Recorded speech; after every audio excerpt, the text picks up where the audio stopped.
United's poor start continues. The UCL is back, Barcelona are for Suarez replacement, Argentina's craziest rivalry returns, and a transfer roundup all coming up in the next few minutes as I'm your host, Matt Froelich. You are the Onefootballers, and this is the Daily News. So first things first, and the Manchester United-Arsenal game really failed to deliver something worthy of a big clash. A few years ago, this would have been a massive clash, both teams near the top of the table fighting for the title. But now it looks like a rather mediocre mid-table performance, so much so that it's contributed to Manchester United's worst start in the Premier League for 30 years. After 7 games, they haven't failed to have more than 10 points for the last 30 campaigns, but now under Ole Gunnar Solskjaer, things aren't looking too good. It's not necessarily just a result, but it's the fact that the performance overall was pretty poor. Arsenal was slightly better, but neither team really deserved to go away with all 3 points. But aside from the fact that the game was so poor, I really wanted to talk about VAR again because I still don't quite understand the rule of the linesman within VAR.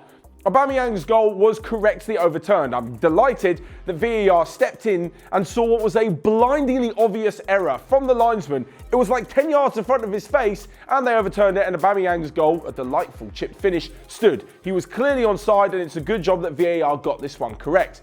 My question is though, what is the role of the linesman if Aubameyang had done something different? As soon as he puts his flag up, the United defenders could claim that they, weren't paying attention, or they saw the offside so they stopped really sort of playing, and Aubameyang had run through and scored. Would it then have counted?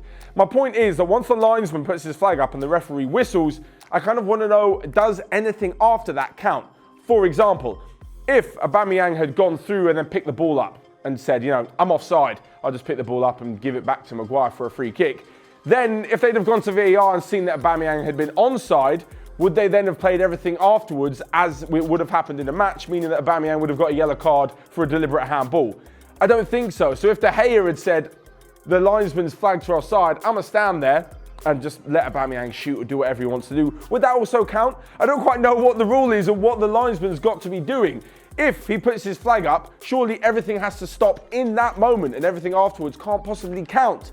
It did, and obviously I'm glad that it did because that linesman decision was absolutely shocking. Anyway, hopefully one of you can clear that up in the comment section because I clearly do not have a clue. But next up, into the return of the Champions League. After match day 1 a few weeks ago, we're now on to the second leg, and it's becoming rather important for a few teams. No less Real Madrid after that embarrassing defeat in PSG, who are hoping to get back on track in the Champions League with Club Brugge visiting the Bernabeu. Eden Hazard will be hoping to get his first goal or assist for Real Madrid in his 4th outing to really cement his place as a Galactico after that massive transfer fee.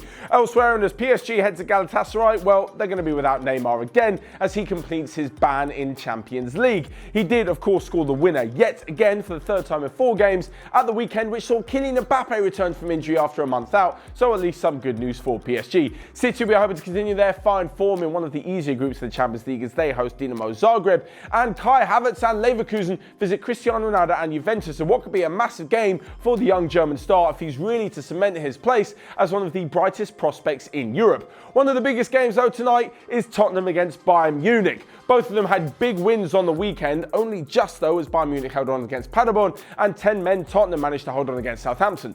Both of them needed those wins for different reasons, and the meeting at the Tottenham Hotspur Stadium tonight is sure to be a good one. So as always, you can let me know your thoughts for the Champions League games in the comment section down below. But now to a bit of bigger transfer news surrounding Barcelona. Now they did manage to pick up their first away win at the weekend, 2-0 over Getafe, and it looks like they're already eyeing up a replacement for Luis Suarez. Now, it's clear that Suarez isn't the player he once was. I still think he's a top striker, by the way. He's maybe just not that level that Barcelona require, hence why they brought in Antoine Griezmann. So with Griezmann in there, why are they looking for a replacement? According to Italian newspapers, the 33-year-old is going to be replaced by Krzysztof Piątek, the AC Milan striker who only signed for the Italian club in January from Genoa. And he only signed last summer from his Polish side in the top division. So I don't quite get why they then go and spend 50 million and why AC Milan would even let him go in the first place. He is a good striker, no doubt, and broke all sorts of records last season, but I'm not quite sure Barcelona actually need him, especially not for 50 million euros. They've also been linked with Mario Mandzukic, who looks to be on his way out of Juventus, and also linked with Manchester United,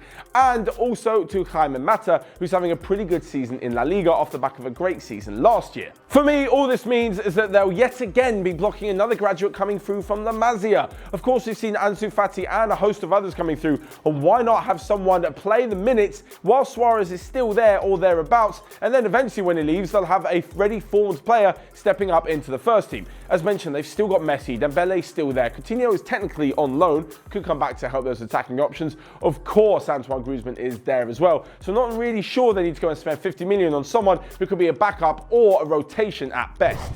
But next up to one of the greatest derbies in the world, and surely the craziest derby in Argentina, and maybe even South America. Boca Juniors against River Plate. Now, they were, of course, in the Copa Libertadores final a few months ago, where it was eventually moved, the second leg was moved after the bus was attacked, to the Real Madrid, the Bernabeu host of the final, which saw a 5-3 aggregate win for River after a fantastic goal won in extra time. But now they'll be doing battle again, this time in the semi-finals of the competition. Both of them will play Wednesday night in the first leg, and hoping to be more of an exciting game than the 0-0 draw earlier in the season, although there were 10 yellow cards, of course, so I guess it's a different kind of excitement. So last but not least, we'll come to a quick roundup of the rest of the day's news and transfer rumours, where PSV are interested in taking Manchester United's Tahith Chong on a loan in January. The Borussia Dortmund sporting director has admitted that Jadon Sancho won't be with them in the long term. Roma are interested in taking Wolves' 23-year-old winger Adama Traore, and last but not least, Arsene Wenger has been lined up for the AC Milan job. Marco Giampaolo, the new AC Milan boss,